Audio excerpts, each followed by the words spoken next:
আমরা যারা কোরবানি করি অথবা কোরবানি করি না, আমরা প্রত্যেকে একটা বিষয় লক্ষ্য রাখবো, জিলহজ মাসের চাঁদ দেখার পূর্বে থেকে শুরু করে কোরবানি পশু জবাইয়ের পর পর্যন্ত আমরা আমাদের নখ, চুল, নাভির নিচের পশম, হাতে বগলের পশম এবং বিভিন্ন অবাঞ্ছিত পশমগুলো আমরা কাটবো না এবং সাজবো না। এদিকে আমরা অবশ্যই লক্ষ্য রাখবো আমাদের হাতের পায়ের যত নৌকা, আমাদের অবাঞ্ছিত পশম, আমাদের চুল, এগুলো আমরা কাটা থেকে বিরত থাকবো।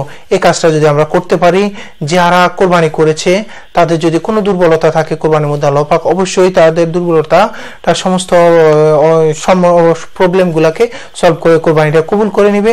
আর যারা কোরবানি করতে পারে নাই তাদের আমলনামে আল্লাহ পাক একটি কোরবানি করার সমপরিমাণ সওয়াব লিখে দিবে ইনশাআল্লাহ।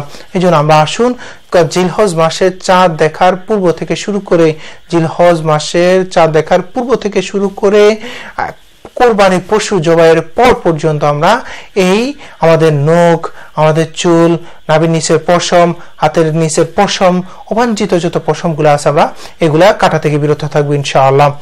এবং এইটা যদি আমরা করতে পারি 10টা দিন, ইনশাআল্লাহ আল্লাহ পাক আমাদের আমল নামায় একটি কুরবানি করা সওয়াব আমাদের আমল নামায় লিখে দিবে ইনশাআল্লাহ।